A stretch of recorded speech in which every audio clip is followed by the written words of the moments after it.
নবী, নূহ নবী, দয়ার নবী, সব কিছুর আগে আল্লাহ নবী পাককে বানালেন। আল্লাহ পাক গোপন ছিলেন, নিজেকে যখন প্রকাশ করতে চাইলেন ওই সময় আল্লাহ পাক কোন হোজা এখন সঙ্গে সঙ্গে হয়ে গেল একটা নূর হলো, যার নাম আল্লাহ রাখলেন মুহাম্মাদুর রাসূল।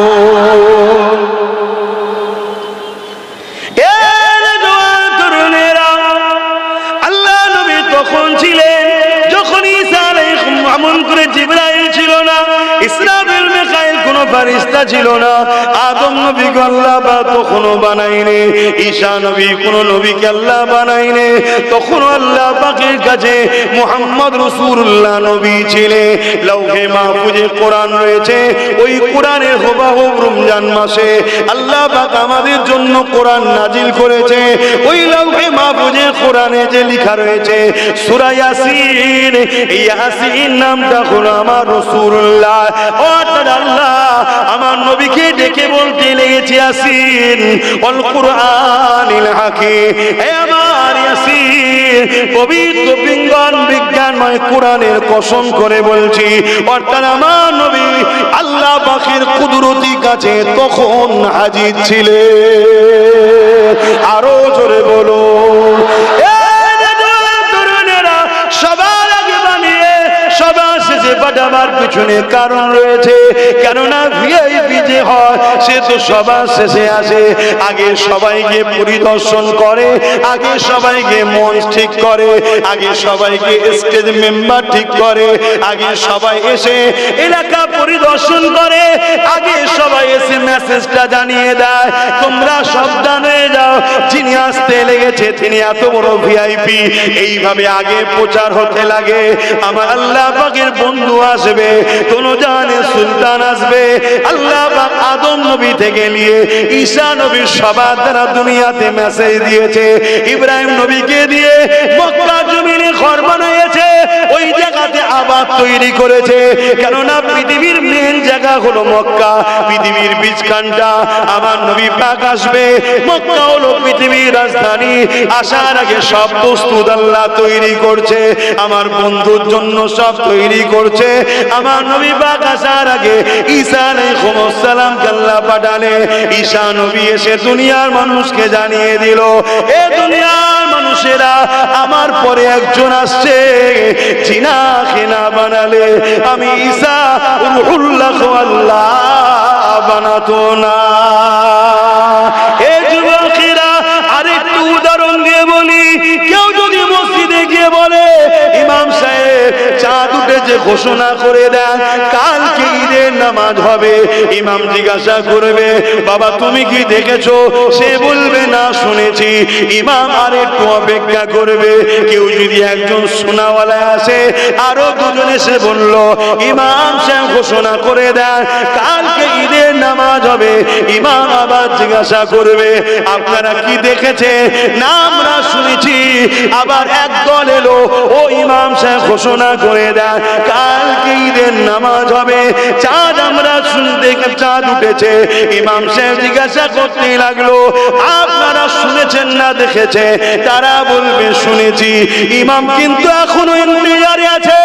কেউ যদি একজন হতো যে চাঁদ দেখেছে তাহলে বড় ইতমিনান হয়ে যেত। অবশ্যই এতগুলো মুমিন যখন বলছে শরীয়তে এরা হক বলছে, ঠিক বলছে, এদের কথা তো মানতেই হবে, কিন্তু ইমামের মধ্যে তারা একটা অপেক্ষা থাকবে। ঠিক এমন সময় একজন এসে বলল এই ইমাম ঘোষণা করে দাও কাল ঈদের নামাজ হবে, চাঁদ উঠেছে এবং আমি স্বয়ং নিজে দেখেছি। ইমাম আর ইন্তজার করবে না, আনন্দ সংবাদ বিসমিল্লাহ বলে বলবে কাল ঈদের নামাজ হচ্ছে, আমরাও খুশি হয়ে গেলাম। ঠিক এমন সময় আরো 10, 20, 50, 100 জন এসেছে, ও ইমাম সাহেব ঘোষণা করো কাল ঈদের নামাজ হবে। ইমাম আবার বলবে আপনারাও কি দেখেছেন নাকি, তারা বলবে না শুনেছি। ইমাম বলবে দেখাওয়ালার পরে আর শোনাওয়ালার কোনো গুরুত্ব থাকে না। আগে আসতে পারতে যখন শোনাওয়ালার কলেটে ছিল, আদম নবী এসে বলেছে লা ইলাহা, ও আদম তুমি কি দেখেছো আল্লাহকে, না দেখিনি শুনেছি। सिवा दूसरा कोई माबूद नहीं। ए मूसा তুমি কি দেখেছো? না দেখিনি, আল্লাহ আমাকে ওহী দিয়েছে, বরহাক সত্য বলছে। কিন্তু এমন করে ঈসা রূহুল্লাহ পর্যন্ত 1 লক্ষ মতান্তর 2 লক্ষ 24,000 নবী রাসূল সবাই বলল লা ইলাহা ইল্লাল্লাহ, লা ইলাহা ইল্লাল্লাহ, লা ইলাহা ইল্লাল্লাহ, আল্লাহ के सिवा दूसरा कोई माबूद ही नहीं। সবাই সত্য বলেছে, কিন্তু কেউ কি দেখেছে? না দেখিনি। কেমন সময়? বাড়ির রবিউল আউয়াল সুম্মা সাদেকের সময় আল্লাহর বন্ধু চলে এলেন, আল্লাহ তিনাকে মেরাজে নিয়ে গেলেন। সুবহানাল্লাযী আসরা বিআবদিহি, এইভাবে সফর করিয়ে দিয়ে আসলে, এই সফর করে এসে আল্লাহ নবী জানিয়ে দিলেন লা ইলাহা ইল্লাল্লাহ, আমি শুনেছি শুধু নয়, আমি মুহাম্মদ দেখে এসেছি আল্লাহকে। আরো জোরে বলো, আরো জোরে বলো, নারে তাকবীর, নারে তাকবীর, হাত তুলে বলুন লব্বাইক, লব্বাইক, লব্বাইক। সরকার কি আমত, হুজুর কি আমত, পুরনুর কি আমত, নারে তাকবীর। আপনি যেটা বলছেন ঠিকই বলছেন, অবশ্যই একটা পাথর এই উপকারও করতে পারে না, ক্ষতি করতে পারে না। তবে ভাই আমার, এটা দুনিয়ার অন্য পাথরের মতো পাথর নয়। এই পাথরকে আল্লাহ খাস কিছু বৈশিষ্ট্য দিয়েছে। আল্লাহ নবীর জবান মোবারক থেকে আমি শুনেছি, যখন কোন মুমিন মুসলমান এই পাথরকে চুমা দেয়, আল্লাহ হুকুমেতে এই পাথরটা ওই মুমিন মুসলমানের জীবনের গুনাহকে টেনে না। অপরদিকে কোন মুনাফিক যখন এই পাথরটাকে চুমা দেবে, কিয়ামতের দিনে আল্লাহ পাকের কাছে এই পাথরটা তার বিরুদ্ধে নালিশ দেবে। হযরতে মাওলানা আলী থেকে বোঝা গেল, আল্লাহর কাবাতে শুধু মুমিন মুসলমান যায় না, মুনাফিক মুসলমানও যায়।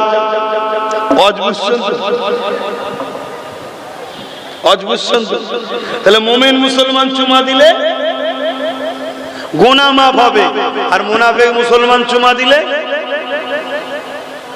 ফটো উঠে গেল। যে ভাষা আপনারা বুঝবেন,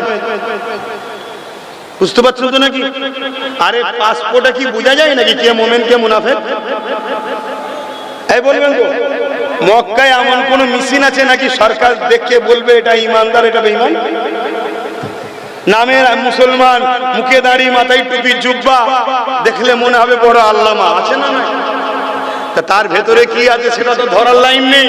এজন্য আল্লাহ হাজারে আসওয়াদকে সিসি ক্যামেরা করে দিয়েছে। যে ভাষা আপনারা বুঝবেন, মুমিনদের জন্য নিয়ামত, আর ওই পাথরই মুনাফিক যদি চুমা দেয়, আর মুনাফিককে যার অন্তরে নবীর আদব প্রেম না, সে হলো মুনাফিক।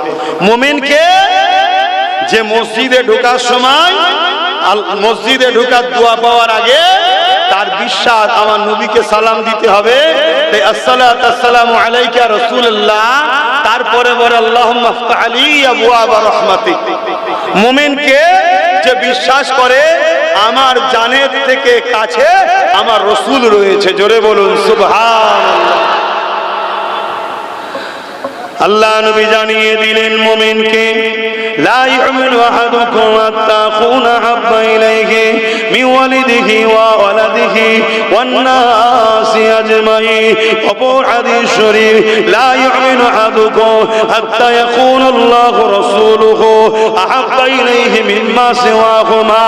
এ নওজওয়ানেরা, আল্লাহ নবী জানিয়ে দিলেন, বুখারী মুসলিম মুত্তাফাকুন আলাইহি হাদিস, যার যতক্ষণ পর্যন্ত না তোমরা তোমাদের জান মাল, টাকা পয়সা, ধন দৌলত, বাবা, স্বামী, স্ত্রী সব কিছু থেকে আমি রাসূলুল্লাহকে বেশি না মহব্বত করতে পারবে, ততক্ষণ তোমরা মুমিন ইমানদার হতে পারবে না।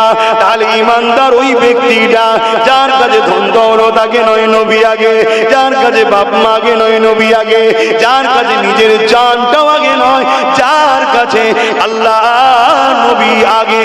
এই হলো ঈমানদার, এই হলো মুমিন মুমিনা, এদের জন্যই তো আল্লাহ জান্নাতে রেখেছে।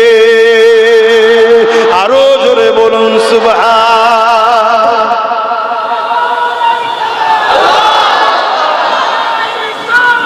ইয়া রাসূলুল্লাহ, আল্লাহ বুঝতে পারছেন আমার আলোচনা?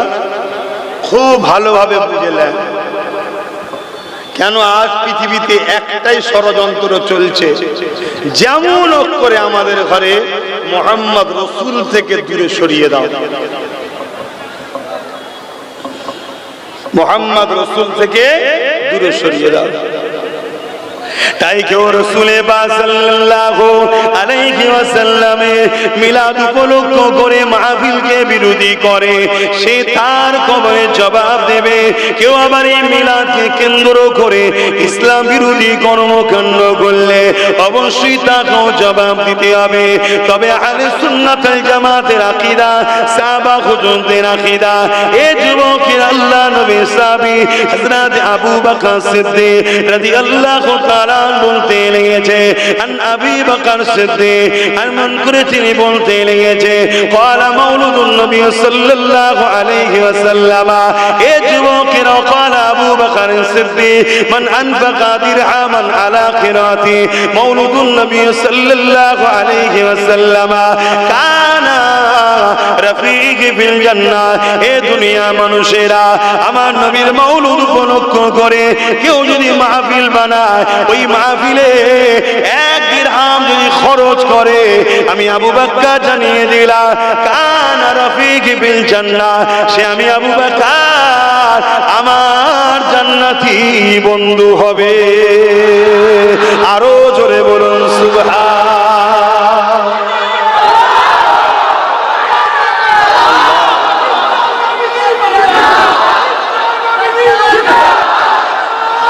আল্লাহ। আমার এক ভাই পিছন থেকে স্লোগান দিচ্ছে বিশ্ব নবী দিবস। এই বিশ্ব নবী বলবেন না, এটা আমরা বাংলায় বলে ফেলি। আমি বলছি না যে বললে কবিরা গুনাহ হবে, কেন আপনার ইরাদা নবীকে ছোট করার না, আল্লাহ অন্তর দেখে, তাই তো নাকি? তবে আমার নবী বিশ্ব নবী নয়, আমার নবী হলেন তামাম কায়নাতের নবী। জোরে বলুন সুবহানাল্লাহ। যে জিনিসটা আল্লাহর, সেখানেই মুহাম্মদ রাসূলের রিসালাত চলে। জোরে বলুন সুবহানাল্লাহ। যেখানে আল্লাহর তাওহীদের রাজ চলে, সেখানে মুহাম্মদ রাসূলের রিসালাতের রাজ চলে। জোরে বলুন সুবহানাল্লাহ। বলুন কোনটা আল্লাহর নয়? 7 কবর জমিনের নিচটা কার? 7 কবর জমিনের উপরটা কার? তো সব যখন আল্লাহর, হুজুর সব জায়গার রাসূল। জোরে বলুন সুবহানাল্লাহ। আল্লাহ নবীর উপর ঈমান সবাই এনেছে। এ যুবকেরা, আমার নবী পাক যখন এসেছিলেন, তামাম মখলুকাত আনন্দ খুশি বানিয়েছিলেন। গাছপালা তরুলতা, আসমান জমিন, হাজারো হাজারো জিন ও বাশা সবাই আনন্দ করেছিলেন। ইবলিস বড় বেজার হয়ে গিয়েছিল, কেননা ইবলিস জানে মুক্তির দাতা আসতে লেগেছে। এ নওজওয়ানেরা, আসেন আমার নবী পাকে শিশুবেলার গুণিগত কথা আপনাদের শোনায়। আল্লাহ নবী দুনিয়া জমিনে আগমন করলে, আমার নবী পাক মায়ের কোলে রয়েছে। আম্মা জান আমিনা বাচ্চাকে দেখতে লেগেছে, আল্লাহ নবীকে দেখতে লেগেছে। কেন দেখবে না? যাকে আল্লাহ খোদ নিজে দেখে, সেই কুদরত আল্লাহর বানানো এই নিয়ামতকে আমার আমিনা কেন দেখবে না? এই যুবকেরা, গতকালকে পাশে এসেছিলাম, যে পর্যন্ত পরিচয়ের পর থেকে আজকে তাই শুরু করলাম। না অসুবিধা আছে? কালকেটা তো শুনেছে, আজকে এখান থেকে শুনে। আম্মা জান আমিনা বলেন, আমি আমার বাচ্চাকে কোলে করে নিয়ে বসে রয়েছি। এ নওজওয়ানেরা তৎকালীন সময় বাচ্চাকে গ্রাম্য এলাকাতে বাচ্চাকে লালন পালন ভরণ পোষণের জন্য দিয়ে দেওয়া হতো, লালন পালন করার জন্য দিয়ে দেওয়া হতো। ঐতিহাসিকদের মধ্যে অনেক রকম মত রয়েছে, তবে একটা মত হলো যাতে করে ভাষাটা ঠিক থাকে। শহরে দেখবেন হাজার রকম ভাষা, সব জায়গার লোক শহরে আসে, হাজার রকম ভাষা না শিখে যায়, মাতৃভূমির যেন ভাষাটা পায়, আঞ্চলিক ভাষা আরো ইত্যাদি ইত্যাদি, আল্লাহ ভালো জানে। তো যাক, আজানটা হয়ে যায়।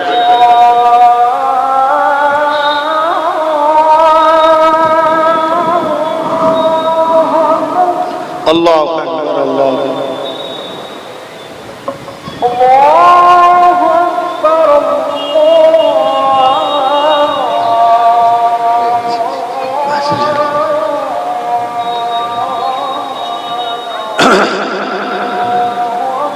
আল্লাহু আকবার, আল্লাহু আকবার।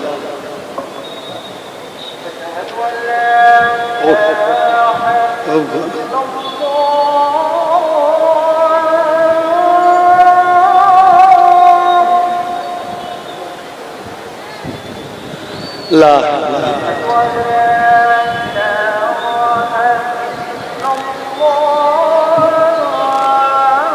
أشهد أن لا إله إلا الله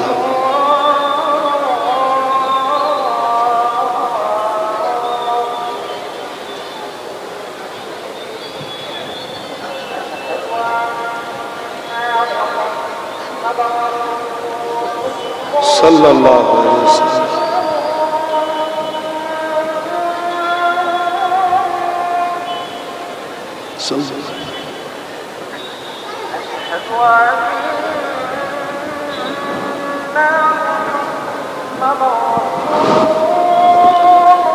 صلى الله عليه وسلم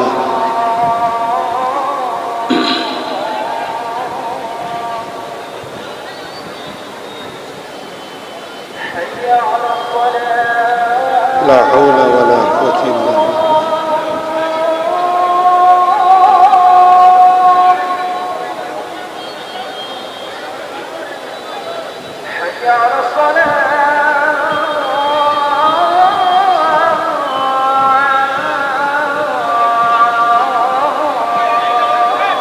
لا حول ولا قوة إلا بالله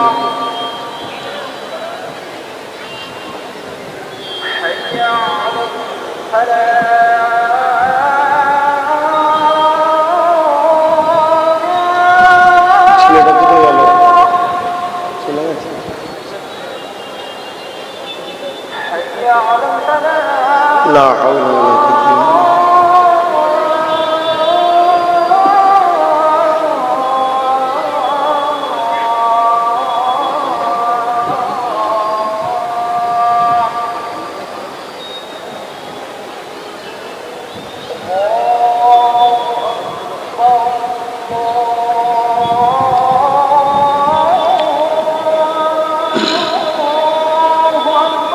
الله أكبر الله أكبر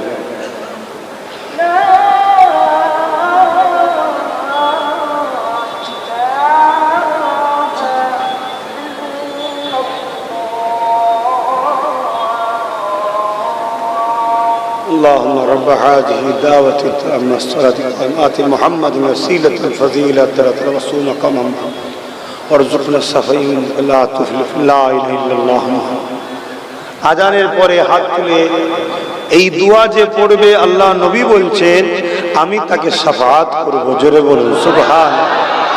আমাদেরকে আল্লাহ অনেক কিছু সুযোগ দিয়েছে যাতে করে কিয়ামতের দিনে কোনো না কোনো একটা দিক দিয়ে আমাকে আপনাকে আল্লাহ পাক জান্নাতি বানিয়ে দেয়। এ নওজওয়ানেরা, তবে মনে রাখবেন ঈমান যদি না থাকে কোনোভাবে নাজাত হবে না। অর্থাৎ নবী পাকের প্রেম আদবের দরকার রয়েছে।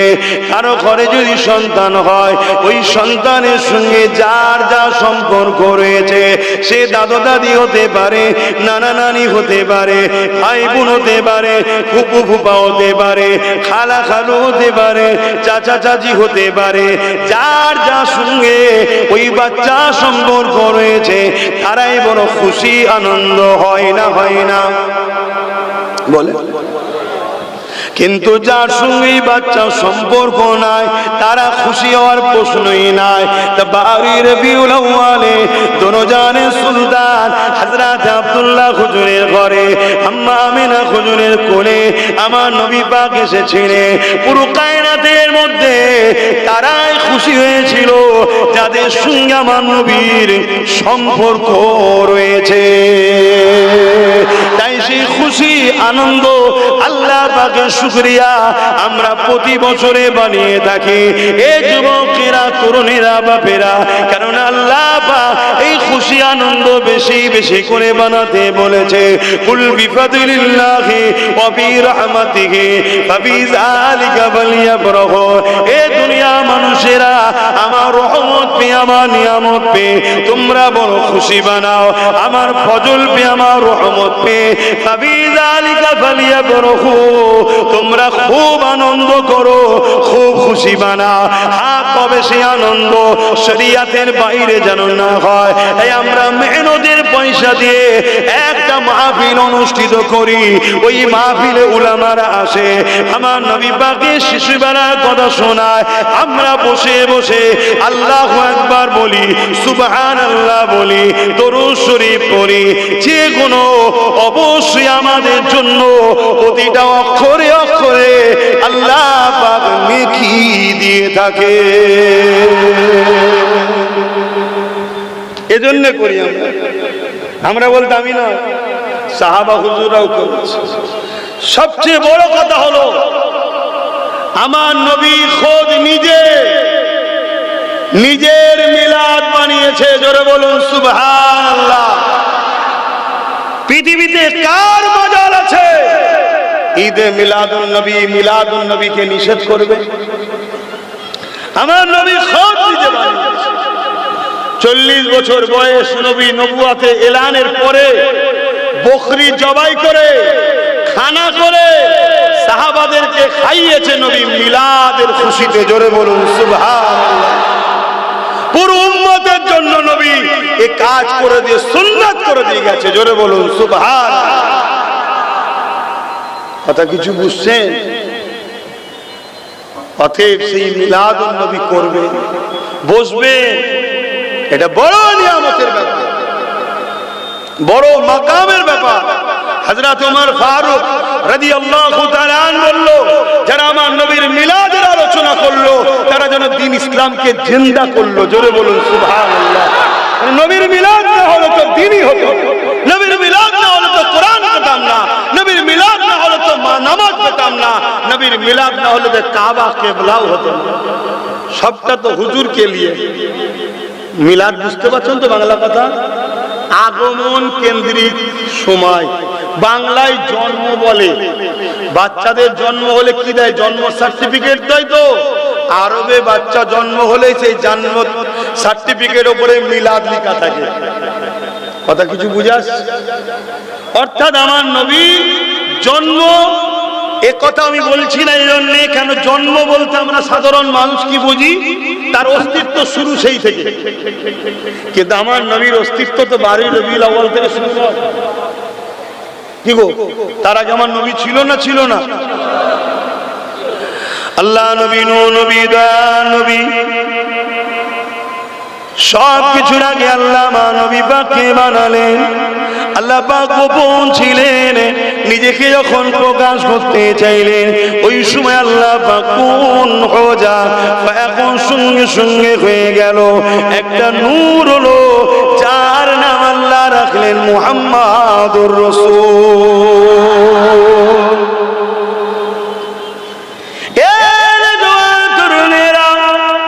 আল্লাহ নবী তখন ছিলেন যখন ঈসা আলাইহিস সালাম আমন করে জিবরাইল ছিল না, ইসরাফিল মিকাইল কোনো ফেরেশতা ছিল না, আদম নবীকে আল্লাহ তখনও বানায়নি, ঈসা নবী কোন নবীকে আল্লাহ বানায়নি, তখন আল্লাহ পাকের কাছে মুহাম্মদ রাসূলুল্লাহ নবী ছিলেন। লৌহে মাহফুজে কোরআন রয়েছে, ওই কোরআনের হুবহু রমজান মাসে আল্লাহ পাক আমাদের জন্য কোরআন নাজিল করেছে। ওই লৌহে মাহফুজে কোরআনে যে লেখা রয়েছে সূরা ইয়াসিন, এই ইয়াসিন নামটা হলো আমার রাসূলুল্লাহ। অর্থাৎ আল্লাহ আমার নবীকে ডেকে বলতে লেগেছে ইয়াসিন ওয়াল কুরআনিল হাকীম, হে আমার ইয়াসিন, পবিত্র বিজ্ঞানময় কোরআনের কসম করে বলছি। অর্থাৎ আমার নবী আল্লাহ পাকের কুদরতি কাছে তখন হাজির ছিলেন। আরো জোরে বলো, সবার আগে বানিয়ে সবার শেষে পাঠাবার পিছনে কারণ রয়েছে। কেননা ভিআইপি যে হয় সে তো সবার শেষে আসে, আগে সবাইকে পরিদর্শন করে, আগে সবাইকে মঞ্চ ঠিক করে, আগে সবাইকে স্টেজ মেম্বার ঠিক করে, আগে সবাই এসে এলাকা পরিদর্শন করে, আগে সবাই এসে মেসেজটা জানিয়ে দেয় তোমরা সাবধান হয়ে যাও, যিনি আসতে লেগেছে তিনি এত বড় ভিআইপি। এইভাবে আগে প্রচার হতে লাগে। আমার আল্লাহ পাকের বন্ধু আসবে, দোনোজানে সুলতান আসবে। আল্লাহ পাক আদম নবী থেকে নিয়ে ঈসা নবীর সবার দ্বারা দুনিয়াতে মেসেজ দিয়েছে। ইব্রাহিম নবীকে দিয়ে মক্কা জমিনে ঘর বানিয়েছে, ওই জায়গাতে আবাদ তৈরি করেছে। কেননা পৃথিবীর মেন জায়গা হলো মক্কা, পৃথিবীর বীজখানটা আমার নবী পাক আসবে। মক্কা হলো পৃথিবীর রাজধানী। আসার আগে সব প্রস্তুত আল্লাহ তৈরি করছে, আমার বন্ধুর জন্য সব তৈরি করছে। আমার নবী পাক আসার আগে ঈসা আলাইহিস সালাম আল্লাহ পাঠালে, ঈসা নবী এসে দুনিয়ার মানুষকে জানিয়ে দিল, এ দুনিয়ার মানুষেরা আমার পরে একজন আসছে, জিনাকে না বানালে আমি ঈসা রূহুল্লাহ আল্লাহ বানাতো না। এ যুবকেরা আরেকটু উদাহরণ দিয়ে বলি, কেউ যদি মসজিদে গিয়ে বলে ইমাম সাহেব চাঁদ উঠেছে ঘোষণা করে দেন কালকে ঈদের নামাজ হবে, ইমাম জিজ্ঞাসা করবে বাবা তুমি কি দেখেছো? সে বলবে না শুনেছি। ইমাম আর একটু অপেক্ষা করবে। কেউ যদি একজন সোনাওয়ালা আসে, আরো দুজন এসে বলল ইমাম সাহেব ঘোষণা করে দেন কালকে ঈদের নামাজ হবে, ইমাম আবার জিজ্ঞাসা করবে আপনারা কি দেখেছে? না আমরা শুনেছি। আবার একদল এলো, ও ইমাম সাহেব ঘোষণা করে দেন কালকে ঈদের নামাজ হবে, চাঁদ আমরা শুনতে চাঁদ উঠেছে। ইমাম সাহেব জিজ্ঞাসা করতে লাগলো আপনারা শুনেছেন না দেখেছে? তারা বলবে শুনেছি। ইমাম কিন্তু এখনো ইন্তজারে আছে। কেউ যদি একজন হতো যে চাঁদ দেখেছে তাহলে বড় ইতমিনান হয়ে যেত। অবশ্যই এতগুলো মুমিন যখন বলছে শরিয়াতে এরা হক বলছে, ঠিক বলছে, এদের কথা তো মানতেই হবে, কিন্তু ইমামের মধ্যে তারা একটা অপেক্ষা থাকবে। ঠিক এমন সময় একজন এসে বলল এই ইমাম ঘোষণা করে দাও কাল ঈদের নামাজ হবে, চাঁদ উঠেছে এবং আমি স্বয়ং নিজে দেখেছি। ইমাম আর ইন্তজার করবে না, আনন্দ সংবাদ বিসমিল্লাহ বলে বলবে কাল ঈদের নামাজ হচ্ছে, আমরাও খুশি হয়ে গেলাম। ঠিক এমন সময় আরো 10, 20, 50, 100 জন এসেছে। ও ইমাম সাহেব ঘোষণা করো কাল ঈদের নামাজ হবে। ইমাম আবার বলবে আপনারাও কি দেখেছেন নাকি? তারা বলবে না শুনেছি। ইমাম বলবে দেখাওয়ালার পরে আর শোনাওয়ালার কোনো গুরুত্ব থাকে না। আগে আসতে পারতে যখন শোনাওয়ালার কলেটে ছিল, আদম নবী এসে বলেছে লা ইলাহা, ও আদম তুমি কি দেখেছো আল্লাহকে? না দেখিনি, শুনেছি। এ মুসা কালিমুল্লাহ লা ইলাহা ইল্লাল্লাহ, আল্লাহ के सिवा दूसरा कोई माबूद नहीं। ए मूसा তুমি কি দেখেছো? না দেখিনি, আল্লাহ আমাকে ওহী দিয়েছে। বরহাক সত্য বলছে, কিন্তু এমন করে ঈসা রূহুল্লাহ পর্যন্ত 1 লক্ষ মতান্তর 2 লক্ষ 24,000 নবী রাসূল সবাই বলল লা ইলাহা ইল্লাল্লাহ, লা ইলাহা ইল্লাল্লাহ, লা ইলাহা ইল্লাল্লাহ, আল্লাহ के सिवा दूसरा कोई माबूद ही नहीं। সবাই সত্য বলেছে, কিন্তু কেউ কি দেখেছে? না দেখিনি। ঠিক এমন সময় বাড়ির রবিউল আউয়াল সুবে সাদেকের সময় আল্লাহর বন্ধু চলে এলেন, আল্লাহ তিনাকে মেরাজে নিয়ে গেলেন। সুবহানাল্লাযী আসরা বিআবদিহি, এইভাবে সফর করিয়ে দিয়ে আসলে, এই সফর করে এসে আল্লাহ নবী জানিয়ে দিলেন লা ইলাহা ইল্লাল্লাহ, আমি শুনেছি শুধু নয়, আমি মুহাম্মদ দেখে এসেছি আল্লাহকে। আরো জোরে বলো, আরো জোরে বলো, নারে তাকবীর, নারে তাকবীর, হাত তুলে বলুন লাব্বাইক, লাব্বাইক, লাব্বাইক। সরকার কি আমত, হুজুর কি আমত, পুরনুর কি আমত, নারে তাকবীর। এখন যদি আরো 1 লাখ নবী এসে বলে আল্লাহ আছে, দেখেছেন না শুনেছি, আর গুরুত্ব থাকবে?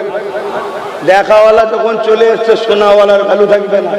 এজন্য সোনাওয়ালা গুলোকে আগে পাঠিয়ে দিয়েছে আল্লাহ। আমার বন্ধুকে আগে পাঠাবো না, কেন তিনি দেখবে, বাকি কেউ দেখতে পাবি না। জোরে বলুন সুবহানাল্লাহ। আমাদের সরদারকে বলুন, আমাদের সরদারকে, সৈয়দকে বলুন, আমাদের নেতাকে হযরত মুহাম্মদ সাল্লাল্লাহু আলাইহি ওয়াসাল্লাম, আমাদের মুর্শিদকে, মুর্শিদ মানে পথ প্রদর্শক, হযরত নবী মুহাম্মদ সাল্লাল্লাহু আলাইহি ওয়াসাল্লাম।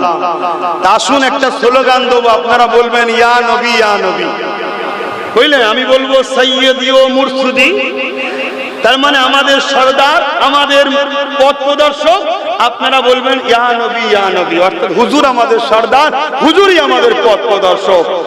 তাই তো নাকি? মানেন তো নাকি? হুজুর ছাড়া দ্বিতীয় কেউ নাই। বাকি পৃথিবীতে যত এসেছে সাহাবা হুজুর থেকে শুরু করে সবাই আমাদের চোখে তারার থেকেও দামি, কেন? তারা হুজুরের কথাই শুনিয়েছে। জোরে বলুন সুবহানাল্লাহ। যারা হুজুরের কথা বলেন তারা আমাদেরকে শুনছেন তো? হ্যাঁ, আমাদের মূল হুজুর। আসুন সৈয়দি ও মুর্শিদি, সৈয়দি ও মুর্শিদি, আরো জোরে সৈয়দি ও মুর্শিদি, সৈয়দি ও মুর্শিদি, সৈয়দি ও মুর্শিদি, নারে তাকবীর। আহলে সুন্নাত ওয়াল জামাতের আকীদায় নারা হয়, বেশি বেশি করে আমরা নারা দিই, কেন? নারা ঈমানের চার্জ দেয়। জোরে বলুন সুবহানাল্লাহ। মোবাইল যত দামি হোক, চার্জ না থাকলে কি হবে? এই ঈমানের চার্জ হলো আল্লাহর নামের স্লোগানে, নবীর নারাতে, এতে ঈমানের চার্জ হয়। তাই সাহাবা হুজুররা সর্বসময় তাকবীর, স্লোগান, নারা দিতেন। জোরে বলুন সুবহানাল্লাহ। এবং এই নারাতে এলাকার বালা মুসিবত দূর হয়ে যায়। জোরে বলুন সুবহানাল্লাহ। অসুবিধা হচ্ছে আপনাদের? তাহলে আমার নবীকে আল্লাহ বানিয়েছেন সবার আগে, পাঠিয়েছেন সবার শেষে। আকীদা ঠিক করো আমার নবীর নিয়ে। আকীদা ঠিক নেই তো সব বেকার। তুমি যদি পৃথিবী পরিমাণও পাপী হও, তোমার যদি হুজুরের উপরে ঈমান, আদব, ভালোবাসা ঠিক থাকে, আল্লাহ তোমাকে দয়াময় দয়া করে দুনিয়ায় বিছানায় ফেলে হলেও তোমার পাপকে মাফ করিয়ে নিতে পারেন। যদি বিছানায় ফেলে পাপ মাফ নাও হয়, কিয়ামতের দিন আল্লাহ রহমান রহিম হুজুরের শাফাআতের ওসিলায় তোমাকে নাজাত করিয়ে দিতেও পারে। যদি ওখানেও তুমি ধরা বাদ পড়ে যাও, আযাবে জাহান্নাম যাবার পরও তুমি যা পাপ করেছো সেই দিনের শাস্তি খাটার পর ঈমান থাকার জন্য একদিন না একদিন তুমি বেরিয়ে জান্নাতে যাবেই। জোরে বলুন সুবহানাল্লাহ। আর যদি ঈমান না থাকে, 1000 মাদ্রাসা, 1000 মসজিদ, 1 লাখ গরিব মেয়ের বিয়ে, দুনিয়ায় তাহাজ্জুদ কোনদিন কাজা করনি, সেজদা দিয়ে পড়ে পড়ে পিঠ, কি বলো, কোমর পিঠ রোজা রেখে পেটকে পাতলা করে ফেলেছো, হজ করে করে অর্থকে শেষ করে ফেলেছো, মাফ করবেন, শরিয়াত বুঝাচ্ছি, জাহান্নামে ঢুকবার জীবনে বেরোবে না। শুনছো ভাই? আমার হুজুরের মাকাম এটা। এই মাকামটা আমার নবীকে দিয়েছেন কে? জোরে বলো। তা আল্লাহ যখন তার বন্ধুর মাকাম বেরিয়েছে, তা আমার অ্যালার্জি হচ্ছে কেন? আমরা যে পড়ি ইন্নাল্লাহা ওয়া মালাইকাতাহু ইউসাল্লুনা আলান নবী, পৃথিবীর মানুষেরা শুনে রেখে দাও, আমার আল্লাহ পাক কোনো কাজে তিনি কাউকে সাথে নেননি। খেয়াল করে দেখুন, কিন্তু দরুদের বেলায় আল্লাহ পাক বললেন ইন্নাল্লাহা, আমি আল্লাহ পাক তো আমার হাবিবের উপরে পাঠাই, ও মালাইকাতাহু, এ ফেরেশতা তোরা কেন বাদ যাবি, তোরা আমার হাবিবের উপরে দরুদ পাঠা। পাঠিয়ে দিয়ে আল্লাহ বলতে লেগেছে ইয়া আইয়ুহাল্লাযীনা আমানু, প্রতিটা মানুষকে আল্লাহ বলেন হে ঈমানদারেরা, সাল্লু, তোরা আমার হাবিবের উপরে দরুদ পড়। আল্লাহ প্রথমে নিজে পাঠায়, তার ফেরেশতা পাঠায়, তারপরে আমাদেরকে পড়তে বলেছে। এখানে একটা প্রশ্ন জাগে, আল্লাহ পাকের দরুদটা কেমন? আমরা নয় আল্লাহুম্মা সাল্লি আলা মুহাম্মাদ ওয়া আলা আলি মুহাম্মাদ, বা আল্লাহুম্মা সাল্লি আলা মাওলানা মুহাম্মাদ, আল্লাহুম্মা সাল্লি আলা মুহাম্মাদিন নবিয়্যিল উম্মি, যার যেটা দরুদ জানেন পড়ে। কিন্তু আমরা আল্লাহ পাকের দরুদটা কেমন, ফেরেশতাদের দরুদটা কেমন? এ যুবকেরা, তুমি আমি আলোচনা না করে ইমাম বুখারীকে জিজ্ঞাসা করি, ও হযরত ইমামে বুখারী, ইন্নাল্লাহা, এই যে আল্লাহ বলছে বেশক আমি দরুদ পাঠাই, আল্লাহ দরুদটা কি? ও মালাইকাতু, ফেরেশতারাও পাঠায়, ফেরেশতাদের দরুদটা কি? ইমাম বুখারী বলতে লেগেছে এ দুনিয়ার মানুষেরা, আমার আল্লাহ পাক আসমানি জগতে একটা বিশাল মাহফিল আয়োজন করে, ওই মাহফিলে মেম্বার তৈরি হয়, ওই মেম্বারে খিতাব আল্লাহ করে, ওই মেম্বারে কুদরতি ভাবে আল্লাহ পাক খিতাব করে, ওই মেম্বারের সামনে সমস্ত ফেরেশতাদেরকে আল্লাহ দাওয়াত দেয়। আল্লাহ যখন দাওয়াত দেবে, মনে হয় কোনো ফেরেশতা বাদ যাবে নাকি? সমস্ত ফেরেশতারা হাজির হয়ে যায়। ওই ফেরেশতাদের সামনে আল্লাহ ওয়াজ করে, খিতাব করে, নসিহত করে, আলোচনা করে। কি আলোচনা করে? আমার আল্লাহ পাক তার হাবিবের শান মাকাম বাড়াতে থাকে। আরো জোরে বলুন সুবহান। এটাই হলো আমার আল্লাহ পাকের দরুদ। আল্লাহ পাক তার হাবিবের শান মাকাম সর্বসময় বানাতে লেগেছে। বলো, যে নবীর আলোচনা মাকাম শান সর্বসময় আল্লাহ বাড়াচ্ছে, সেই নবীর আলোচনা আমাদের দরকার আছে না? হ্যাঁ, তুমি বড় মুসল্লি হয়ে গেছো, বড় মুসল্লি, নবীর মিলাদ ভালো লাগছে না? না, জানতে হবে তোমার ইমানে জন্ডিস ধরেছে, চিকিৎসা করতে হবে। ও চিকিৎসার উপায় হলো কি?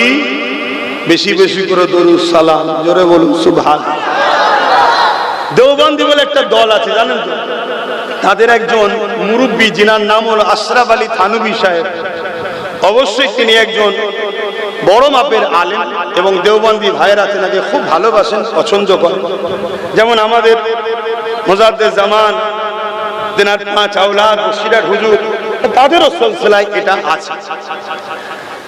তিনি বলছেন, শুনছেন সবাই? তিনি বলছেন যে একটা সময় মহামারী দেখা দিল, মহামারী বালা। যেমন কিছুদিন আগে আমাদের সব পুরো পৃথিবীতে মহামারী ছড়িয়েছিল না? মহামারী দেখা দিল। এই মহামারী থেকে সবাই ঘরবন্দি হয়ে গেল, যেমন আমরাও ঘরবন্দি হয়ে গেছিল, লকডাউন। কি তো মহামারীতে সব ঘরবন্দি হয়ে গেছে। আমি ঘরের মধ্যে আশরাফ আলী থানভীও বসে আছি। হঠাৎ করে আমার মনে পড়লো, যেখানে হুজুরের আলোচনা হয় ওখান থেকে আল্লাহ বালা মুসিবত তুলে লাই। জোরে বলুন সুবহানাল্লাহ। তাই আমি একা তো রয়েছি, হুজুরের জীবনী লেখা শুরু করলাম। মন দিয়ে শুনবেন, হুজুরের জীবনী লেখা শুরু করলাম। এই জীবনী লিখতে লিখতে লিখতে লিখতে লিখতে একটা দিন জীবনী লেখা সমাপ্ত হলো। সেই দিন শুনলাম জমিন থেকে আল্লাহ বালাকেও তুলে নিয়েছে। জোরে বলুন সুবহানাল্লাহ। মনে রাখবেন, যেখানে জিকিরে মুস্তাফা হয় ওখানে আল্লাহর রহমতের ফেরেশতা আছে। যেখানে রহমতের ফেরেশতা আছে সেখানে গজব বালা থাকতে পারে না। জোরে বলুন সুবহানাল্লাহ। তাই প্রত্যেককে বলবো, তুমি তোমার মুস্তাফা করো, তোমার বাড়িতে মিলাদুন নবী করো, তোমার বাড়িতে নবীর চর্চা করো, তোমার বাড়িতে নবীর আলোচনা করো, তোমার বাড়িতে নবীর দরুদের মাহফিল করো, তোমার বাড়িতে নবীর সালামের মাহফিল করো। তুমি তোমার বাচ্চাকে নিয়ে, তোমার পরিবারকে নিয়ে তোমরা 2-3 জন বসে বসে দরুদ শরীফ পড়ো, সালাম শরীফ পড়ো, নবীর জীবনী আলোচনা করো, নিজে হাত তোলো। আল্লাহ আমি মূর্খ জানি না, কিন্তু তোমার বন্ধুর আলোচনা করলাম, আমার বাড়ির সমস্যা মিটিয়ে দাও। এ যুবকেরা, আমার আল্লাহর রহমত আসবে, তোমার অভাব দুনিয়াবি এবং সমস্ত মুসিবত ইনশাআল্লাহ আল্লাহর পক্ষ থেকে মিটবে। জোরে বলুন সুবহানাল্লাহ, আরো চিৎকার দিয়ে বলুন সুবহানাল্লাহ।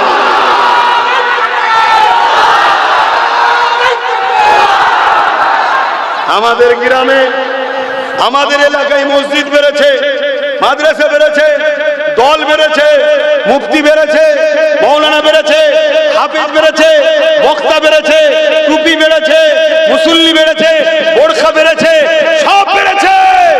এরপরও কিন্তু বালা মুসিবত, অশান্তি, ফিতনা, ফাসাদ, জুলুম, অত্যাচার কিন্তু কমেনে বেড়েই যাচ্ছে।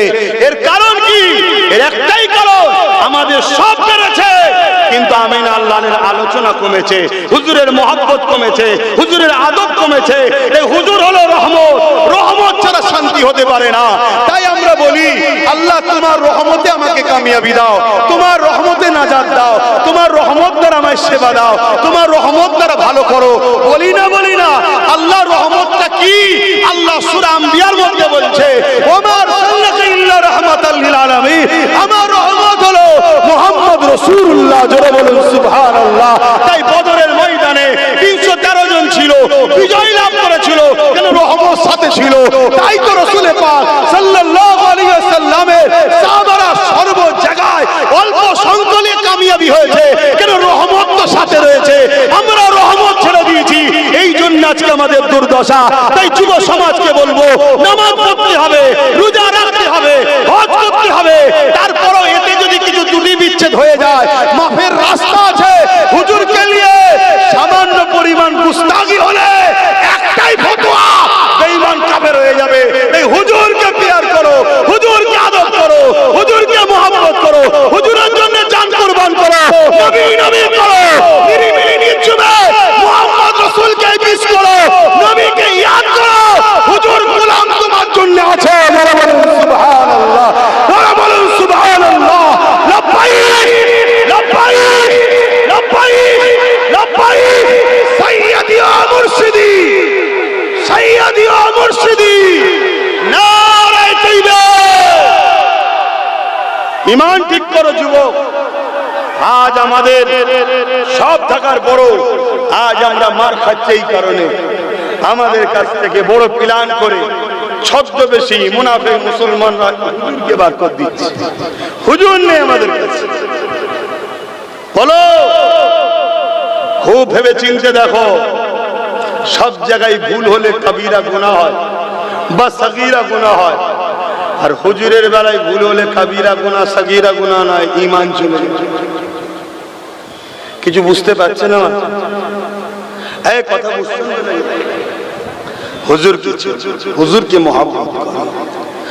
আম্মা জান আমিনা বলতে লেগেছে, আমার বাচ্চাকে কেউ নিল না, কেননা আমার বাচ্চার আব্বা আব্দুল্লাহ দুনিয়া জমিনে নাই। এই প্রতিটা নারী যখনই শোনে মুহাম্মাদের আব্বা জানেন ইন্তেকাল হয়ে গেছে, তারা বলতে লেগেছে, এই মুহাম্মাদকে যদি আমরা নিই, লালন পালন করি, তাহলে অর্থ বেশি পাবো না, কেননা তার আব্বা জানেন ইন্তেকাল হয়ে গেছে। এই সময়তে 10 জন মহিলার মধ্যে আর একজন মহিলা এসেছিল, হযরতে হালিমা। এমন করে দুধমা হালিমা, তিনি কিন্তু সবার শেষে এসেছিলেন। কেন? তিনি গরিব ছিলেন, তিনি দুর্বল ছিলেন। তিনি যে উটনি করে এসেছে, ওই উটনিটা বড় দুর্বল ছিল। আগে আগে মহিলারা এসে গিয়ে আমার রাসূলুল্লাহকে না নিয়ে বাকি 9টা বাচ্চা নিয়ে চলে গেছে।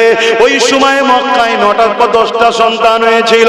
এখানে আরেকটা কথা শুনে, আমার নবী পাক যে বছরে এসেছিলেন 570 খ্রিস্টাব্দে 12 রবিউল আউয়ালে, ওই বছরে তাম পৃথিবীতে যে কোনো মা গর্ভধারণ করেছিল, প্রতিটা মায়ের গর্ভে আল্লাহ পাক নবীর খাতিরে বেটা সন্তান দিয়েছিল।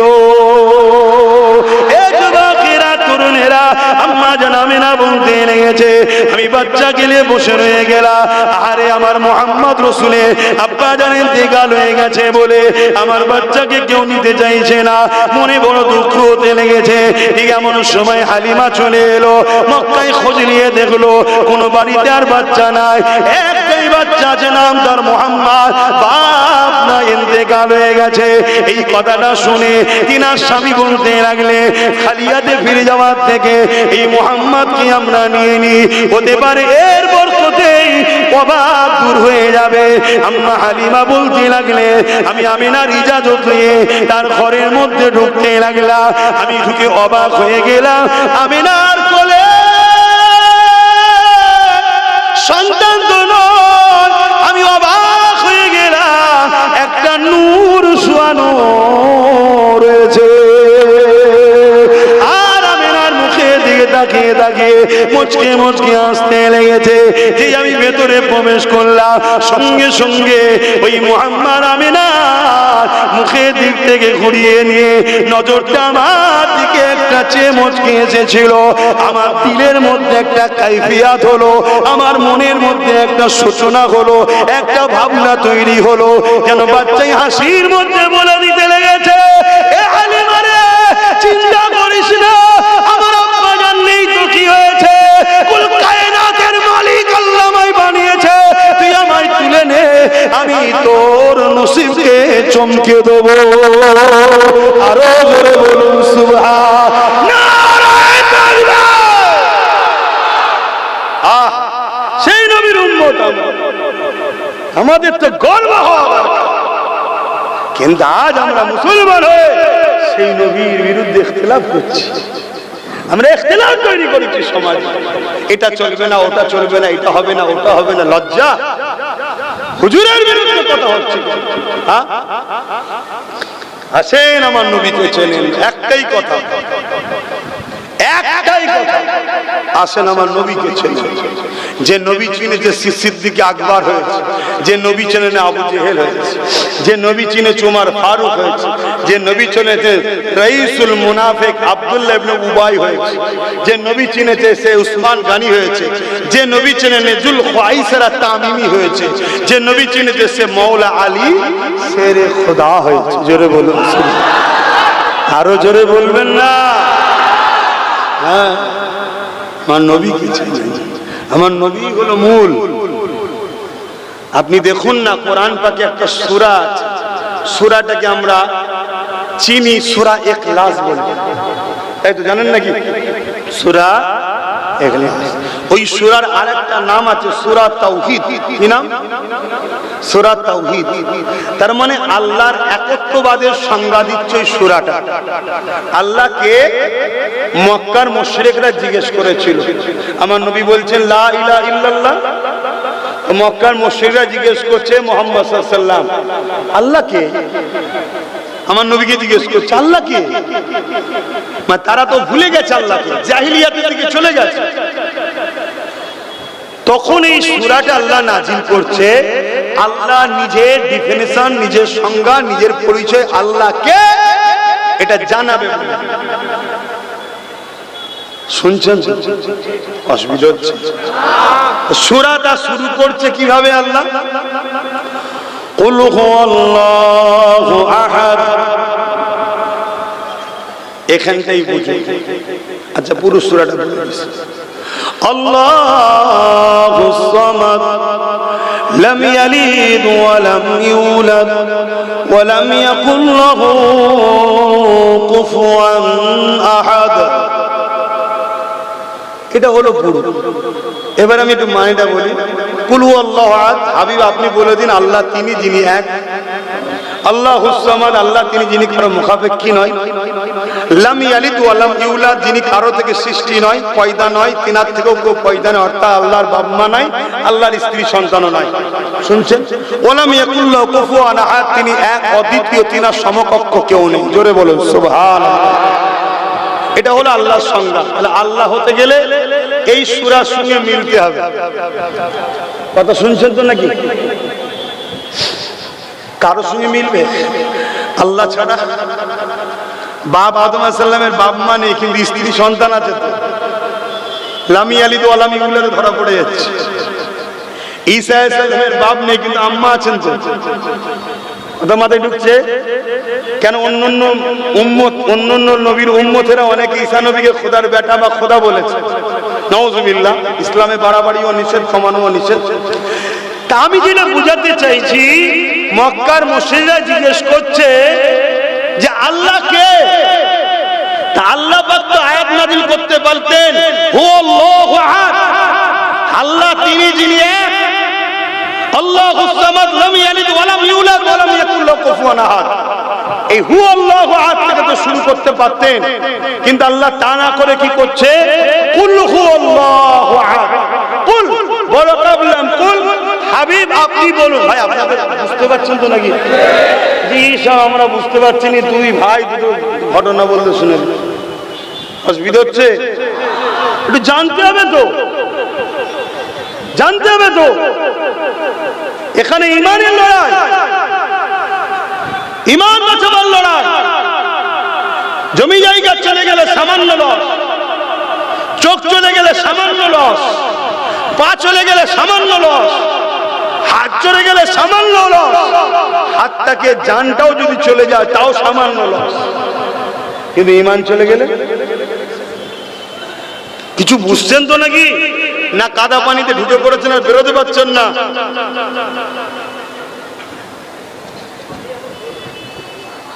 আর কিছু একটু কষ্ট দিই কি গো আমার ভাইরা, বুঝছো তো?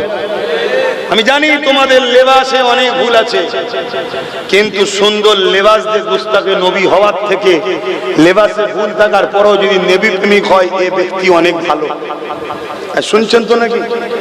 এবারে তোমরা যদি লেবাসে বাহ্যিকটাও সুন্দর করে নাও, তাহলে তোমরা তো আরো টপে চলে যাবে। জোরে বলুন সুবহানাল্লাহ। জান্নাতে তো যাবে ইনশাআল্লাহ, কিন্তু জান্নাতের কোয়ালিটি আছে। A category, B category, C category, D category, অনেক কোয়ালিটি আছে। খাজা হুজুর গওস পাক যে কোয়ালিটি, দাদা হুজুর যে কোয়ালিটি, আমি কি সে কোয়ালিটি হতে পেরেছি? এরকম কোয়ালিটি আছে, কিন্তু প্রত্যেকটা ইমানদার আল্লাহর ওয়াদা জান্নাতে যাবে। জোরে বলুন সুবহানাল্লাহ। তো ভাইরা আমার, কি কথা বলছিলাম জানো? কুল হুয়াল্লাহ, বড় কাবলাম কুল, তার মানে হচ্ছে আল্লাহ বলছে হাবিব আপনি বলেন আল্লাহ,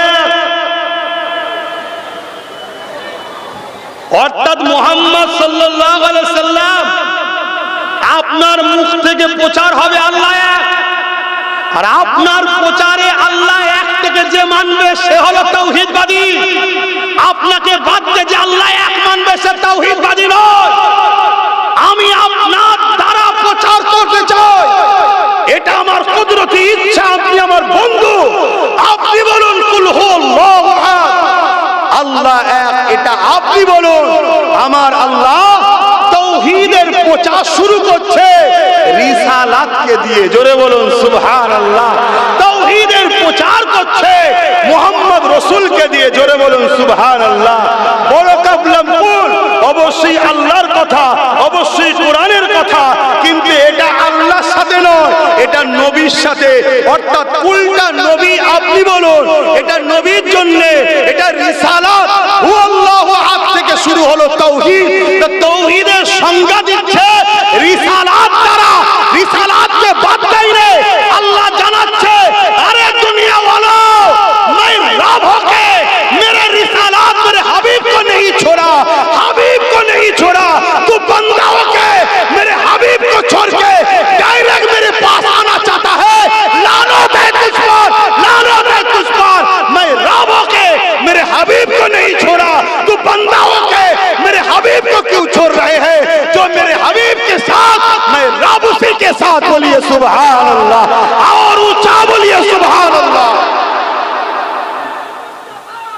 मरहबा या नबी, या শুনছেন তো নাকি? শুনছেন? তাহলে আল্লাহ, আচ্ছা আল্লাহ ডাইরেক্ট আমাদের কাছে আসতে পারতেন না? জোরে বলি, আমাদের সবার দিলে আল্লাহর প্রেম ঢুকাতে আল্লাহ ডাইরেক্ট পারে না? পারে। প্রেমটা তো তিনি ঢুকাচ্ছেন, কিন্তু আল্লাহ বলছে আমি রব হই, আমি বান্দা হই, আমার হাবিব ছাড়া তোদের কাছে আমি ডাইরেক্ট যাইনি, এটা আমার সিস্টেম। তোরা বান্দা হয়ে এত বড় সাহস পাস কি করে ডাইরেক্ট আমাকে ধরবি? কথা বুঝে আসছে তো নাকি? আজ কিছু বিয়াদব আমাদেরকে বিয়াদব বানাচ্ছে না, বানাই? খুব সাবধান হন। হুজুরকে হুজুরকে নিয়ে পুরো পৃথিবী জুড়ে ষড়যন্ত্র চলছে। আমেরিকা বলুন, ফ্রান্স বলুন, জাপান বলুন, ব্রিটেন বলুন, সারা ওয়ার্ল্ডে হুজুরকে মিটাতে চাইছে। হুজুরকে, আল্লাহকে নিয়ে ইখতিলাফ নেই, শুনছেন ভাই?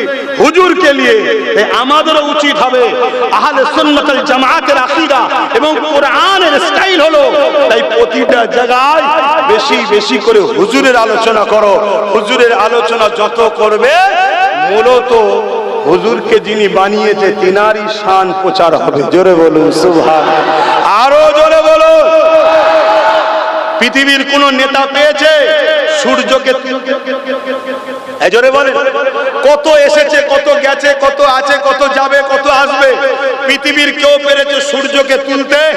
আমার হাবিবের আলোচনা করো। আমার হাবিব উঙ্গলির ইশারা করেছে, সূর্য আবার ফিরে এসেছে। অবশ্যই আমি আল্লাহ ফিরিয়েছি, কিন্তু তোমার ইশারাই তো ফিরাই না, আমার হাবিবের ইশারাই ফিরাচ্ছি। কেন? আমার হাবিবের শানকে আমি আল্লাহ বাড়াতে চাইছি। জোরে বলুন সুবহানাল্লাহ। আমার হাবিবের উঙ্গলির ইশারার যত বড় বর্ণনা হবে, মূলত আমি আল্লাহ, আমার হাবিবের উঙ্গলিকে পাওয়ার তো আমি দিয়েছি, আমারই আলোচনা হবে। জোরে বলুন সুবহানাল্লাহ। তোমরা আলোচনা করো।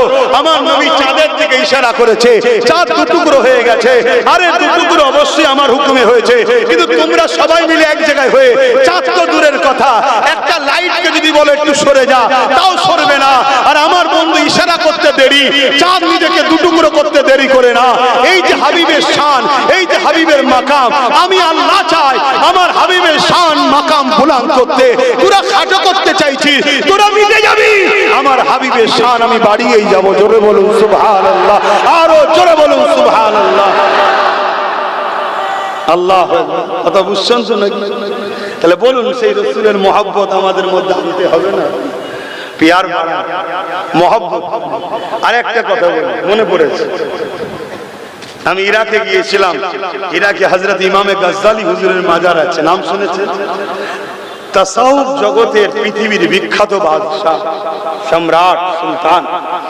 তিনার কিতাব আজকালকার পড়াও, উদ্ধার করাও বড় সমস্যা। এত বড় জ্ঞানী পণ্ডিত, এবং মুসা সাল্লামের সাথে তিনি সালাম কালামও করেছেন। এই ডিস্টার্ব করেন, ও পিছনের লোক দেখতে পাচ্ছে না, তোমরা গিয়ে চলে লেগে হবে। এটা বেইনসাফি হচ্ছে না?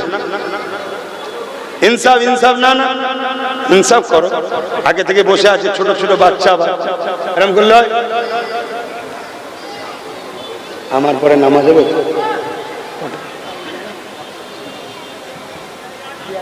হ্যাঁ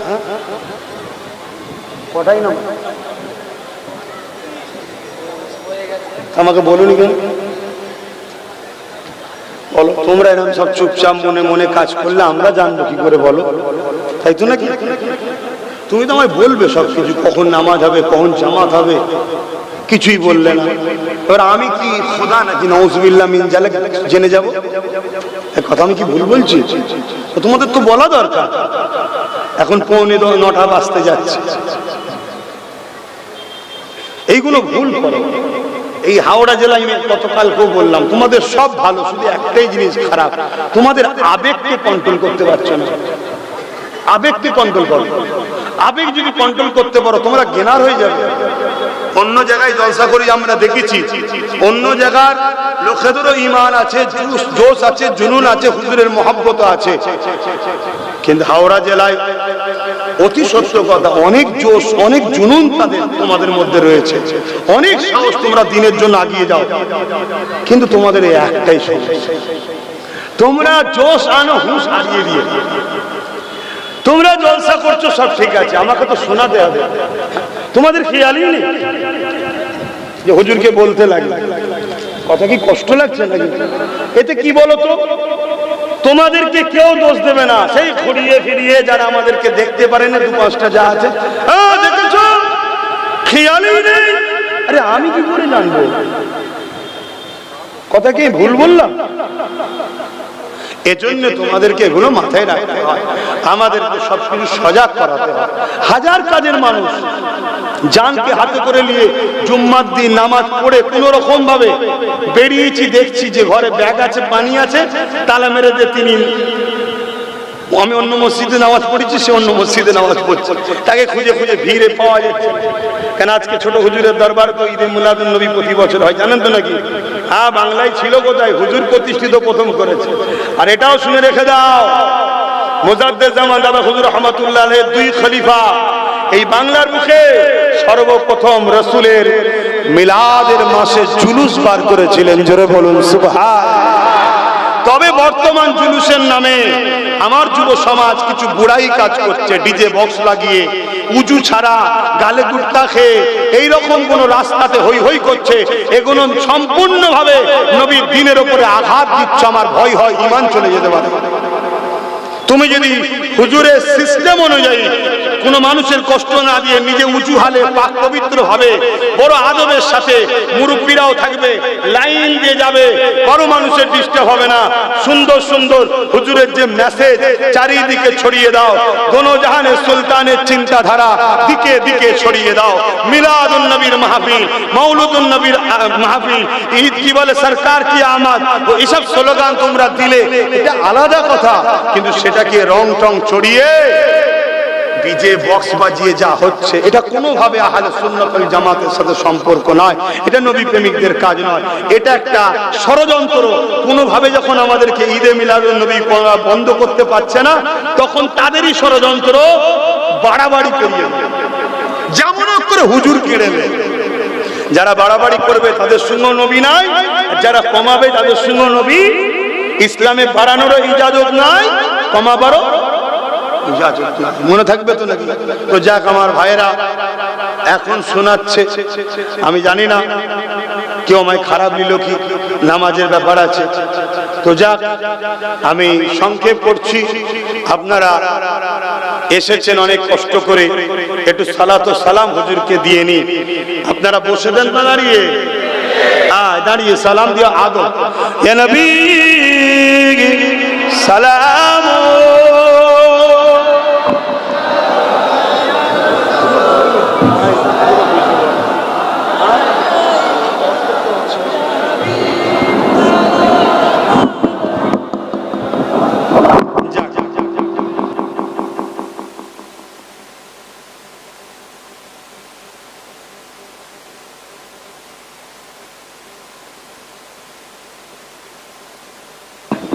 গ্রামের শান্তি দরকার, মতনৈক্য যেন না হয়, যার যেটা ভালো লাগছে করুক।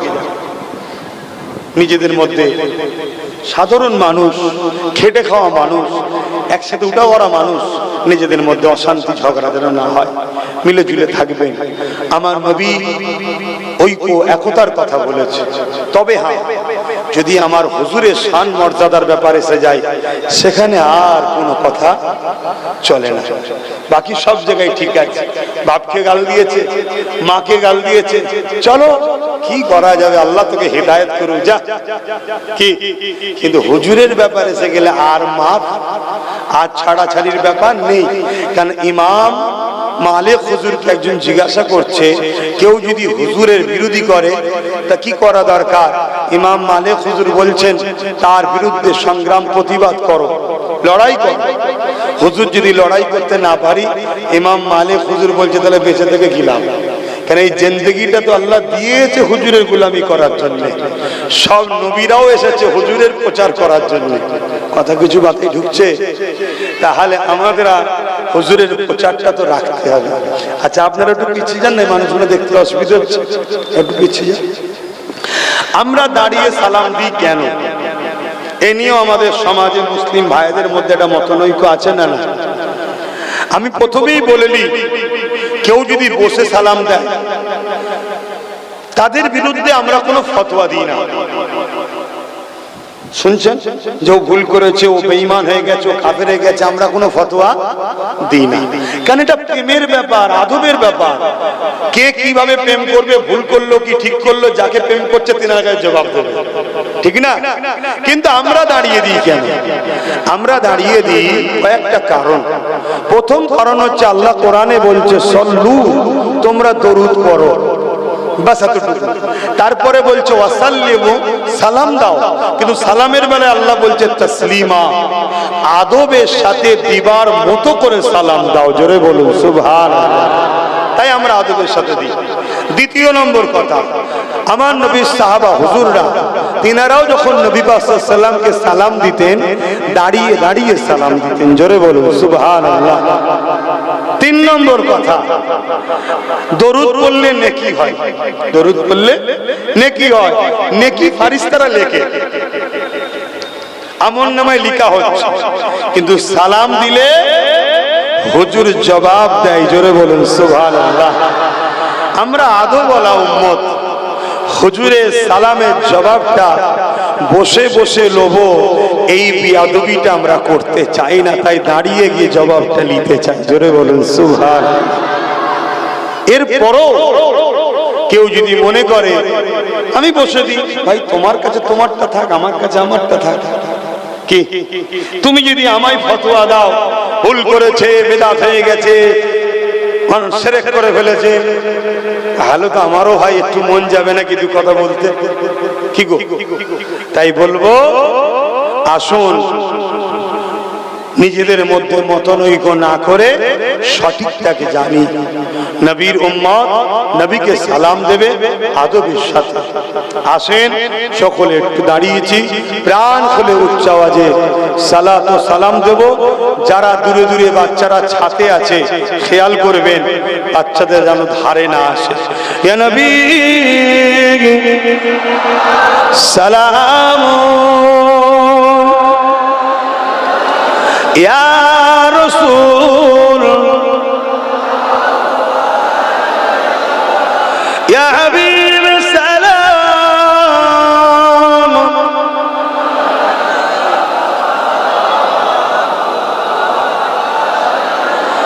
পড়িল আল্লাহ আরো বাণী, পোহালো দুঃখে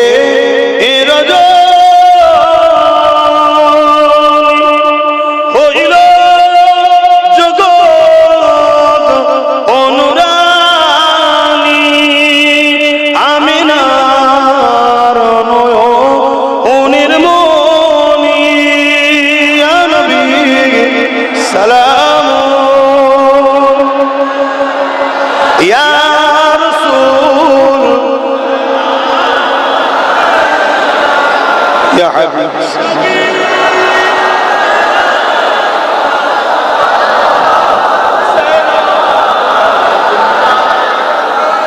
يا نبي نامو او پیارا يا رسول نامو او پیارا عرش بر حق نے پکارا سجبے برہا ہمارا یا نبی سلام یا رسول یا حبیب سلام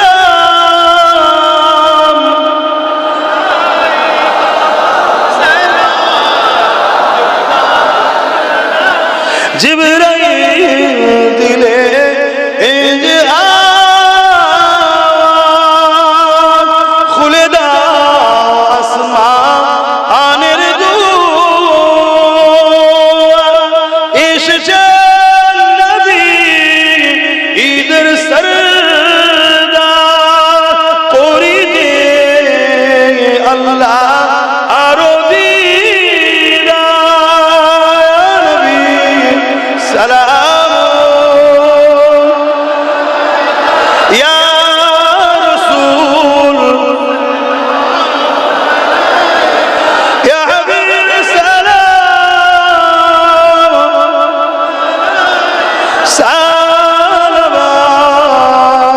সালাওয়াতুল্লাহ। মাশাআল্লাহ, আল্লাহ আপনাদের সালামকে কবুল করে। হুজুরের দরবারে দাঁড়াবার তৌফিক দেন, বলুন আমিন। আমার হুজুরের দরবারে যারা যায়, বাবু সালাম বলে একটা দরজা আছে, ওই দরজাতে গিয়ে হুজুরকে সালাম দিতে হয়। ওই দরজাতে যারাই যায় সবাই দাঁড়িয়ে দাঁড়িয়ে সালাম দেয়। জোরে বলুন সুবহানাল্লাহ। এক্ষুনি আপনি সার্চ করুন লাইভ মদিনা শরীফ, আপনি দেখবেন কোটি কোটি লোক ডেলি ঘুরছে, যাতায়াত করছে, সবাই দাঁড়িয়ে সালাম দিচ্ছে। জোরে বলুন সুবহানাল্লাহ। আহা, আসেন নিজেদের মধ্যে মতনৈক্য ভুলে যায়। কেন আজ পুরো মুসলিম উম্মাহকে মিটিয়ে দিবার পরিকল্পনা করছে। তামাম পৃথিবী জুড়ে মুসলমানদের উপরে, ইসলামের উপরে জুলুম অত্যাচার হচ্ছে। এটা সত্য না মিথ্যা? এবং পাশাপাশি আমার দেশে তো কেন্দ্রে এক জালিম সরকার বসেছে, সে দীর্ঘদিন ধরে পুরো দেশ জুড়ে মুসলিম ঘরের সন্তানদের ঘরে উচ্ছেদ করছে, হত্যা করছে, জুলুম করছে। মুসলমানদের ঘরে বিভিন্ন সময় বিভিন্ন দিক দিয়ে ভয় দেখাচ্ছে, নাগরিকত্ব কেড়ে নেবো, এই করব, তাড়িয়ে দেবো, মিটিয়ে দেবো, এইভাবে নানানভাবে আমাদের উপরে জুলুম করছে না করেনি? সবাই বলেন জুলুম করছে না করেনি? নিশ্চয়ই আপনারা শুনেছেন, রিসেন্ট একটা আইন বার করেছে 2025 ওয়াকাফ কালা কানুন, শুনেছেন? এই বিষয়ে দাঁড়িয়ে দাঁড়িয়ে দুটো কথা বলতে চাইছি, অসুবিধা আছে? ওয়াকাফটা কি ইসলাম না ইসলাম নয়? জোরে বলো। ওয়াকাফ হলো ইসলাম ধর্মের ধর্মীয় একটা সম্পদ, অর্থাৎ মসজিদ, মাদ্রাসা, কবরস্থান, ঈদগাহ, খানকা, মক্তব, এসব যে জায়গাগুলি হয়ে আছে বেশিরভাগটাই হলো ওয়াকাফ ওয়াকফিল্লাহ, আল্লাহর জন্য দান করা সম্পদের উপরে, যেটা পুরো দেশ জুড়ে কয়েক লক্ষ বিঘে সম্পদ। সেই সম্পদের উপরে আজ কেন্দ্রের জালিম সরকার তার নজর গেছে। দেশ তো প্রায় বিক্রি করে দিয়েছে, ট্রেন বিক্রি করলো, এয়ারপোর্ট বিক্রি করলো, আজকে কি করছে? আমাদের ওয়াকাফে হস্তক্ষেপ দিচ্ছে। তাই 2025-এ সংশোধনের নামে একটা আইন তৈরি করেছে, যে আইনটাও সংবিধান বিরোধী, এক ইসলাম বিরোধী আবার সংবিধান বিরোধী। আমরা ইসলামকে যেমন মানি, দেশের নাগরিক হিসেবে সংবিধানকেও ভালোবাসি। তাই সংবিধান বাঁচাবার স্বার্থে ইসলামের ওপরে যে আঘাত দিয়েছে, ইসলামের পক্ষে দাঁড়িয়ে এই জালিম কেন্দ্র সরকারের বিরুদ্ধে আমাদের সংগ্রাম, আমাদের লড়াই, আমাদের আওয়াজ, আমাদের প্রতিবাদ করা দরকার আছে না নাই? আওয়াজ দিয়ে বলুন দরকার আছে না নাই? আল্লাহকে সাক্ষী দিয়ে বলুন, কারা প্রতিবাদ করতে চান, লড়াই করতে চান কেন্দ্র সরকারের বিরুদ্ধে? হাত তুলে দেখান। এ হাত সত্য তো নাকি? কেন লড়াই করব?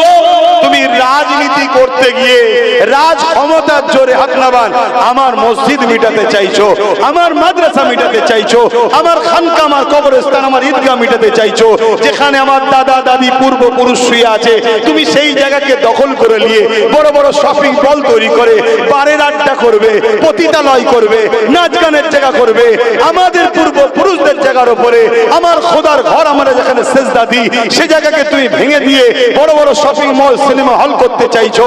এটা কোনোভাবে মেনে নেওয়া যেতে, জোরে বলেন, পারে? তাতে যদি জান লাগে, জান দিতেও আমরা রাজি। আল্লাহকে সাক্ষী রেখে বলুন, জান দিতেও রাজি, জান দিতেও রাজি। কিন্তু তোমার এই অন্যায়কে আমরা মেনে নিতে রাজি।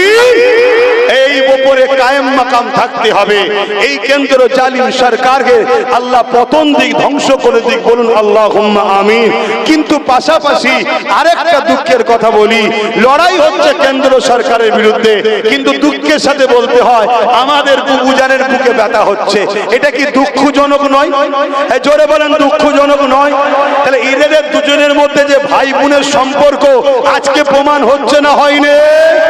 যত তাড়াতাড়ি তোমরা বুঝবে টাকা রিপিট আর রিপিট, আমি অনেক আগে বলেছিলাম টাকা রিপিট, আর এটা কত টাকা, জোরে বলো, আর এটা ও একই, ঠিক সেন্টার আর একই দশা, শুধুমাত্র ঘোমটা দেয় আমাদেরকে বোকা বানাবে বলে আজকে হাকিকতটা প্রকাশ হচ্ছে। আমরা লড়াই করছি কেন্দ্র সরকারের বিরুদ্ধে, আমরা প্রতিবাদ করছি কেন্দ্র সরকারের বিরুদ্ধে, আমাদের আন্দোলন কেন্দ্র সরকারের বিরুদ্ধে। তোমার হাতের বুকে ব্যথা হলো কেন? অতএব তোমার বুকে যখন ব্যথা হয়েছে, তাহলে আমাদের বুঝে নেওয়া দরকার তুমিও চাইছো মাদ্রাসা চলে যাক, মসজিদ চলে যাক, কবরস্থান চলে যাক, ওয়াকফ চলে যাক, অর্থাৎ কেন্দ্র সরকার আমার মসজিদ ভাঙবে, আমরা আন্দোলন করতে পারবো না, এটাই তোমার মত। তাহলে মনে রেখে দিও, কেন্দ্র সরকারের বিরুদ্ধে লড়াই হবে, তোমার বিরুদ্ধে লড়াই হবে। রাজি আছেন না নয়? আরো জোরে বলেন, রাজি আছেন না নয়? তাই এই নবিয়ানা মেম্বার থেকে দিনটা হলো নবীর মসজিদ, মাদ্রাসা, কবরস্থান ইসলামের জিনিস, ইসলামের এই ঐতিহ্য সম্পদকে বাঁচাবার স্বার্থে আগামী দিন একটা মেসেজ আপনাদের কাছে দিচ্ছি। বর্ষাটা কেটে যাওয়ার পর আমার প্রসেসিং চলবে, কলিকাতায় একটা জনসমুদ্র করতে চায়, কেন ভিড় যত বাড়বে, মাথা যত বাড়বে, দিল্লিতে প্রভাব তত বাড়বে। কৃষকদের আন্দোলনের ঠেলায় কেন্দ্র সরকার আইন বাতিল করতে বাধ্য হয়েছিল। তাহলে আজ বলুন, মসজিদের স্বার্থে, মাদ্রাসার স্বার্থে, কবরস্থানের স্বার্থে, ঈদগাহর স্বার্থে, আমাদের ঐতিহ্য বাঁচাবার স্বার্থে, ইসলামের জন্য, নবীর জন্য, দ্বীনের জন্য এবং সংবিধানের বাঁচাবার স্বার্থে কলিকাতায় যদি আমি ব্রিগেডে ডাকি গাটের পয়সা খরচ করে, আপনারা কি আমার ডাকে যেতে রাজি আছে? হাত লম্বা করে বলুন, রাজি আছে? এই হাত সত্য না মিথ্যা? ধোঁকা দেবেন না তো? গাছে তুলে মোড় কেড়ে নেবেন না তো? মনে রাখবেন, আপনারা গেলে আপনাদের বিজয়। আপনারা যত ভিড় বাড়াবেন এর প্রভাব দিল্লিতে পড়বে।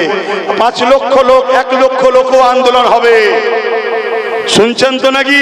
কিন্তু ওটা যদি 25-30 লক্ষ মানুষ হয়ে যায়, তাহলে এর প্রভাবটা কোথায় যাবে বুঝতে পারছেন? অতএব এই খেয়ালটা আপনাদের যেন থাকে। মনে রাখবেন, আমি আব্বাস সিদ্দিকী এই প্রোগ্রাম একটা নিতে চাইছি। 2008 থেকে এই আন্দোলন আমি করছি, ওয়াকফ বাঁচাও। শুনেছেন তো আপনারা? 2008 থেকে না, সরি 8 বছর কম বেশি ধরে এই আন্দোলন আমি করে চলেছি, আপনারা নিশ্চয়ই জানেন। তাই আজ আমরা দেখতে চাই, অনেকে বলছে, অনেকে শুনছি নাকি হবে না। কেন? সবার বেলায় যদি সব জায়গা হয়, আমরা কি বানে ভেসে এসেছি? তাহলে আমরা পাবো না কেন? আরো জেদ ধরতে হবে, দিতেই হবে। ঠিক না বেটি? অতএব লড়াই হবে আগামী দিন। নবিয়ানা মেম্বার থেকে এতটুকুই বললাম, প্রত্যেকটা মানুষের ইমানের দায়িত্ব এই ওয়াকফ কালা কানুনের বিরুদ্ধে লড়াই করা। আর এই লড়াই করতে গিয়ে যারা যারা বিরুদ্ধে দাঁড়াবে তাদের বিরুদ্ধে লড়াই করা এটা ইমানি দায়িত্ব। যদি লড়াই না করে, তার মধ্যে রসুল বলছে ইমান। হাদিসটা শুনে নাও, অন্যায় দেখলে হাত দিয়ে রোখো, হাতে না রাখতে পারো মুখ দিয়ে রোখো, মুখ দিয়ে প্রতিবাদ করতে না পারো, অন্তত ঘৃণা করো। যদি তিনটের মধ্যে কোনোটা না থাকে, আল্লাহ নবী বলছে তার মধ্যে ইমান। জোরে বলুন। তাহলে কেন্দ্র সরকার যে কাজ করেছে অন্যায়, হাত দিয়ে লড়াই করো, হাতে ক্ষমতা নেই, মুখ দিয়ে প্রতিবাদ করো, মুখে নেই, অন্তত ঘৃণা করো। আর এই কাজ করতে গিয়ে কেউ যদি আমাদের বিরুদ্ধে দাঁড়ায়, তাহলে জানতে হবে সে কেন্দ্র সরকারের পক্ষে, সেও দুশ্মন। তার বিরুদ্ধে রসুল বলছে হাত দিয়ে লড়ো, হাতে ক্ষমতা না থাকলে মুখ দিয়ে, মুখে ক্ষমতা না থাকলে অন্তত ঘৃণা করো। তুমি ইসলামের দুশ্মনকে ঘৃণা না করে তার গলায় গলা মিলিয়ে তার সাথ দিয়ে তাকে শক্তিশালী করবে, তুমি বলবে আমি নবীর উম্মত। তোমার মতো মুনাফিক জাহান্নাম ছাড়ার কোথায় যাবে? সময় থাকতে থাকতে তওবা করো, পরিবর্তন হও। আল্লাহ আমাকেও আমাদেরকে পরিবর্তন হেদায়েত দান করে। বোন আল্লাহুম্মা আমিন। সকলে একটু বসুন, একটু ছোট করে দোয়া করব। দরুদ শরীফ। আল্লাহুম্মা আমার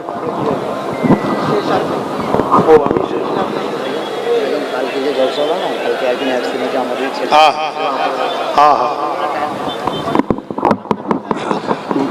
গতকালকে যে জলসা এসেছিলাম, একটা ছেলে বাইক থেকে পড়ে গিয়েছিল, আল্লাহ তাকে শেফা দেন। বোন আল্লাহুম্মা আমিন। আমার ভাইয়েরা গাড়ি ঘোড়া আস্তে সুস্থে চালাবে, বিশেষ করে বাইক। হাওড়া জেলার ভাইয়েরা বিশেষ করে বাইক আল্লাহ দিয়েছে, ভোগ করো না, ভোগ করো, বেঁচে থাকলে তো ভোগ করবে, একটুখানি বুঝে সুঝে চলবে।